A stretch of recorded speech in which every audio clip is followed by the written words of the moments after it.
You want to do some way too early expectations for Clemson in 2025? Yeah, I think this was one of our better performing YouTube videos, so I'm excited to bring it back this year. The official schedule is not out, but the teams of the conference schedule and the out-of-conference schedule dates are already announced, just not the dates for the conference games. So Clemson's going to open the season at home versus LSU, follow that up at home versus Troy. Later in the season, the week before the South Carolina game, you have Furman coming to town and ending the season at South Carolina November 29th. Conference opponents this year, you got to play at Boston College versus Duke at home, Florida State at home, SMU at home too, Syracuse at home also, which is nice, but you do have to travel to Georgia Tech, Louisville, and North Carolina, which are all teams that are kind of on the rise. North Carolina, new coach, Georgia Tech getting a good amount of transfers in, Louisville beat us last year, so really tough there. Any thoughts on the schedule, Drew?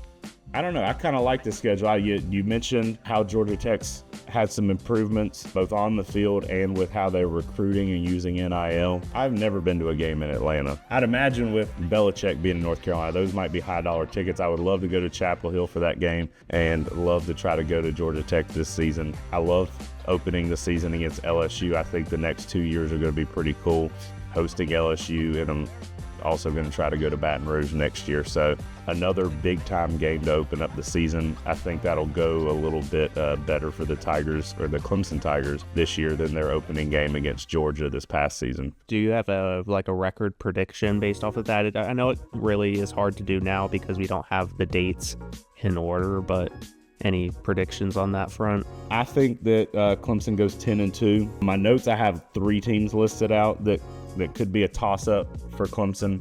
I'm going to add a fourth in there. I think the Tigers split this 4-game stretch between LSU, South Carolina, North Carolina, and Georgia Tech.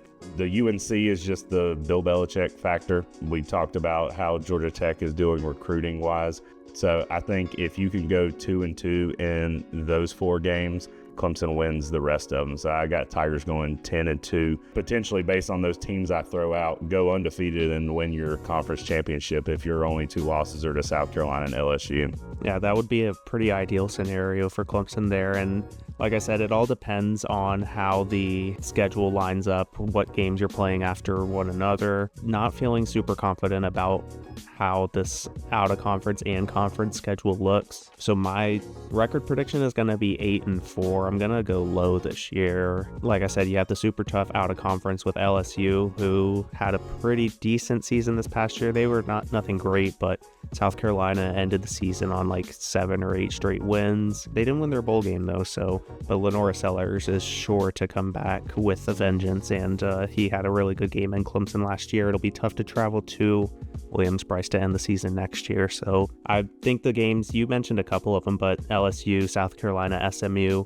Georgia Tech, Louisville, and UNC. Depending on how the schedule shakes up, if you're doing a couple road games in a row, it's possible you could go 1-5 or 2-4 in that stretch, just depending on how it shakes out. So I started looking into a little bit of the recruiting class, kind of to follow up with the season. And shout out to friend of the show, Jason Priester. I was reading a lot of his articles on the Clemson Insider, so that's where a lot of my information is coming from. But Clemson's 2025 recruiting class started really strong. They were in the top 10, but they had a lot of decommitments, like 4-star defensive end, 4-star defensive lineman. They still have 1 5-star defensive tackle, but still losing 2 4-star guys in decommitments is not great. Also had a couple 4-stars decommit in the secondary and added just a 3-star to replace them. Had a quarterback 4-star flip to Notre Dame, only replaced him with a 3-star. Still have some talent coming in, like 1 5-star with Amari Adams, the defensive lineman, but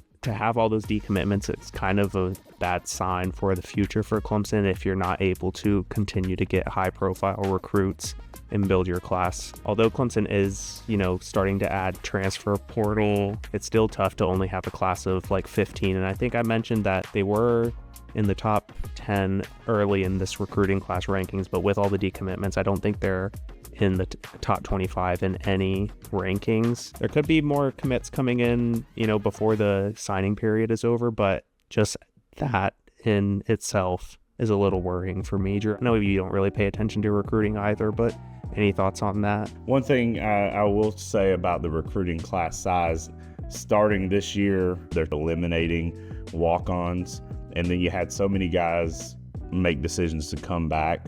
So those two factors kind of affected the size of this recruiting class. Like you said, I don't pay attention to recruiting. I don't get my hopes up for the decision of a 17, 18-year-olds. I just wait for somebody to tell me they're coming, and then I look more into them. So no, people really get into recruiting, not really my thing. But where Clemson's falling in the rankings, I guess, with these classes, it could be concerning if it doesn't kind of change. I think Matt Luke is doing a great job recruiting. I think our new defensive coordinator, Coach Allen, I've seen tons and tons of pictures of all these coaches out on the recruiting trail. You got Ben Boulware out there. Offensive defensive coordinator are not going out and recruiting, and instead you have quarterbacks coach Taj Boyd and linebackers coach Ben Boulware out on the road doing your recruiting for you. So I'd imagine Garrett Riley and Tom Allen obviously going to still be heavily involved with those positions, especially just because that's naturally what they've coached. The bright spot is what two better guys to send out and pitch Clemson than Taj Boyd and Ben Boulware out to high school players. Taj Boyd was probably a 4-star, I think, but he had to sit behind a couple quarterbacks before he got his shot at Clemson and help Clemson get to that national prominence and set the stage for your Trevor Lawrences and Deshaun Watson. So, and Ben Boulware, I think he was probably only a 2 or 3-star local kid, and he came in and was like defensive MVP of a national championship game, which is wild. So that's really good for them. It's interesting that not have your defensive coordinator out there, and I wonder, just because Clemson's defense was performing a little poorly, and you also had a couple young stars kind of starting to play prominent roles in your defense, if that led to a couple of these decommitments, like if they're looking forward that I'm not going to get to start, that might have something to do with it too, yeah. Back in Alabama's dominance, like Coach Saban was able to just stockpile talent. But now in the world of NIL, if I'm a 5-star guy and I'm not in a starting role, some Big Ten school can pay me to transfer and I can start right away. I think you're going to see a lot more balancing of talent across the country, and that could play a big part in it as well. Yeah, for sure. And even though you have that mixed bag of recruiting, you still have Blake Miller, Tristan Lee, Cade, Antonio Williams all coming back, which is a big thing, and you have those transfers in. Where we haven't mentioned yet that DeMonte Capehart is applying for a 6th year of eligibility. It has until February 6th for that decision to be final from the NCAA and for him to declare for the draft. So possible you get him back too on the defensive line, which would be huge. I'm sorry to end our season 3 on kind of a grim note, but I just feel like it's okay to be cautious because, you know, there's signs in everything, and everything kind of leads to another thing. So not necessarily to be a doomer, but I don't know. It looks like it's going to be tough if Clemson is going to succeed. Well, the nice thing is we're kind of balanced. I'm a little more optimistic about next season. You're a little down on them. One of us is bound to be right. Hopefully I am. Not necessarily for pride, but for Clemson's success. A big factor in it is going to be how Clemson adjusts and improves on the defensive side based on the way that the offense looked with the people you have coming in, the people you have returning. I'm looking forward to what this offense is going to be able to do next season. If this defense improves 50% from what they were the last time we saw them in that game against Texas, Clemson could have a good season next year. So that's what I'm hopeful for.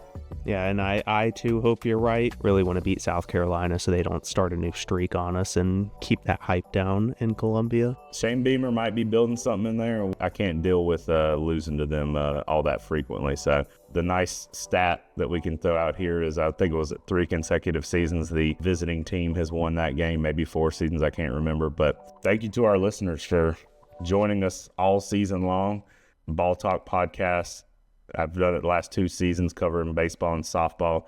I'm going to do it in some form or fashion. Might not be quite as lengthy as I typically do, because keeping up with 4 baseball games and 4 softball games to update and review every week is pretty daggum time consuming. So I personally am looking forward to baseball. That's the nice thing about this 12-team playoff. The distance between the last college football game and the start of college baseball is less than a month away. So Valentine's Day, Tigers head out to Texas, so looking forward to that.